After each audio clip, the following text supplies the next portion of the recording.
Hunt for thrills রহস্যের অনুসন্ধানে আপনাদের সবাইকে সুস্বাগতম। নতুন বছরের শুরুতেই আমরা আজ জানব জার্মানির কুখ্যাত নেতা হিটলারের গোপন প্রেত সাধনা সম্পর্কে। প্রথম দেখাতে জার্মানির ওই ওয়েলসবার্গ ক্যাসেলের বেসমেন্টের বৃত্তাকার কক্ষটি দেখলে আপনাদের খুব বেশি অস্বাভাবিক কিছু মনে হবে না। মার্বেল পাথরে তৈরি করিডোর যে কাউকেই মুগ্ধ করবে। ঝকঝকে দেয়ালগুলো এই ক্যাসেলে আগত ব্যক্তিকে স্বাগত জানাবে। কক্ষের ঠিক মাঝখানে দেখা যাবে একটা পালিশ করা বেদি ধাপে ধাপে একটা পোড়া ও ফাটলযুক্ত পাথরের দিকে উঠে গিয়েছে। এখানে উঠে এলেই দেখা যাবে বাঁকানো দেয়ালে 13টি লণ্ঠন জ্বলছে একই সাথে, কিন্তু যখনই কক্ষটির উপরের দিকে কেউ তাকাবে সে প্রচণ্ড মানসিক ঝাঁকুনি খাবে। বৃত্তাকার কক্ষটির ছাদে গম্বুজাকৃতির স্থানে এক বিরাট স্বস্তিকা চিহ্ন, যেটা একই সাথে ছিল জার্মানি নাৎসি পার্টির প্রতীক। এই কক্ষটি ছিল শয়তানের উপাসনার জন্য নির্ধারিত প্রধান মন্দির।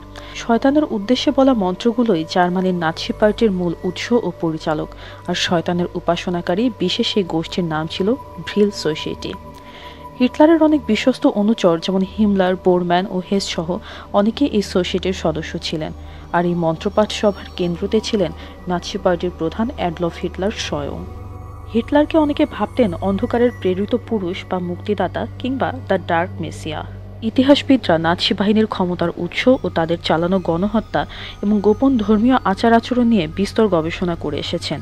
আর খুব অদ্ভুত ও হাস্যকর মনে হলেও সত্য, তাদের এই ভয়াবহ ও ব্যতিক্রমী ধর্মীয় আচার আচরণের মূল উৎস হচ্ছে ঊনবিংশ শতাব্দীতে এডওয়ার্ড পোলিয়ার লেটন লিখিত একটি বৈজ্ঞানিক কল্পকাহিনী ভিত্তিক উপন্যাস ভ্রিল the coming race.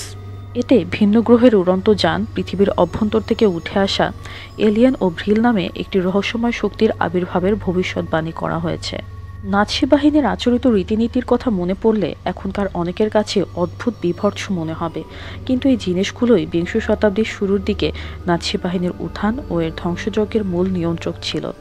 R ভ্রিল society যেহেতু শয়তানের প্রতি অনুগত ছিল, তাই ইতিহাসবিদরা মনে করেন তাদের পক্ষে বিশ্বের ভয়াবহতম গণহত্যা ঘটানো খুব অস্বাভাবিক কিছু নয়। আর্য শক্তির প্রতিষ্ঠার জন্য ভ্রিল গুপ্ত শক্তির অনুসারীরা সকল ধরনের অপরাধ করেছেন। এর মাঝে রয়েছে সরাসরি রাজনৈতিক হত্যাকাণ্ড, নরবলি, মৃত আত্মাদের উপাসনা ও তাদের নিজেদের মাঝে ধারণ করার প্রচেষ্টা, এবং যৌনাঙ্গের মাধ্যমে নিজেদের মাঝে রহস্যময় শক্তির সঞ্চালন করা।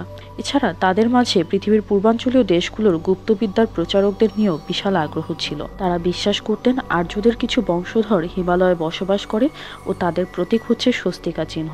সবচেয়ে বিভৎস যে বিষয়টি ছিল তা হচ্ছে এই ভ্রিল সোসাইটির সদস্যরা বুকে ছুঁড়ে বসিয়ে ও শিরচ্ছেদের মাধ্যমে শিশু বলি দিত।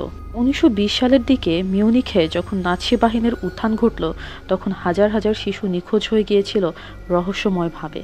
এদেরকে অন্ধকারের শক্তি ভ্রিলের সামনে বলি দেওয়া হতো, এই বিশ্বাস থেকে যে ভ্রিল এতে সন্তুষ্ট হয়ে নাৎসিদের অপরিসীম ক্ষমতা দেবেন। তাদের এটাও বিশ্বাস ছিল আর্যদের সারা বিশ্বের উপর নিয়ন্ত্রণ ও অন্য সব জাতি, বিশেষত ইহুদিদের নির্মূল করতে একজন জার্মান মুক্তিদাতার আবির্ভাব ঘটবে।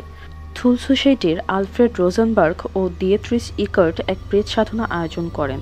তারা দাবি করেন অন্ধকারের আত্মা তাদেরকে জানায় সেই জার্মান মুক্তিদাতার নাম হবে হিটলার, যিনি ভাগ্যকে নিয়ন্ত্রণ করতে সক্ষম হবেন ও আর্যদেরকে পৃথিবীর বুকে পূর্ণ মর্যাদায় প্রতিষ্ঠিত করবেন। এর কয়েক সপ্তাহ পরেই থুল সোসাইটির সভাতে একজন তেজস্বী ব্যক্তির আগমন ঘটে। তার নাম এডলফ হিটলার। খুব শীঘ্রই হিটলার তার বাগ্মিতা ও ব্যক্তিত্ব দিয়ে সেখানে গুরুত্বপূর্ণ অবস্থান দখল করেন। তিনি একসাথে অনেক মানুষকে হিস্টেরিয়া আক্রান্ত উপাসনাকারীতে পরিণত করতে পারতেন, সক্ষম ছিলেন একসাথে অনেক মানুষকে সম্মোহিত করে তুলতে। তার অনুসারীরা বিশ্বাস করত যে কোনো অজ্ঞাত শক্তি তার উপর ভর করেছে ও তার দেহের মাঝ দিয়ে সে শক্তি প্রবাহিত হতো। প্রথম ও দ্বিতীয় বিশ্বযুদ্ধকালীন সময়ে একদিকে জার্মান বিজ্ঞানীদের নিত্য নতুন উদ্ভাবন ও আরেকদিকে হিটলারের এই রহস্যময় শক্তির আরাধনা আজও ব্যাখ্যার বাইরের পরস্পর সম্পর্কহীন ঘটনা। নতুন নতুন সব রহস্য নিয়ে সবসময় থাকবো আপনাদের সাথে। রহস্যগুলো উপভোগ করুন এবং লাইক, কমেন্টস ও সাবস্ক্রাইবের মাধ্যমে আমাদের সাথেই থাকুন। ধন্যবাদ।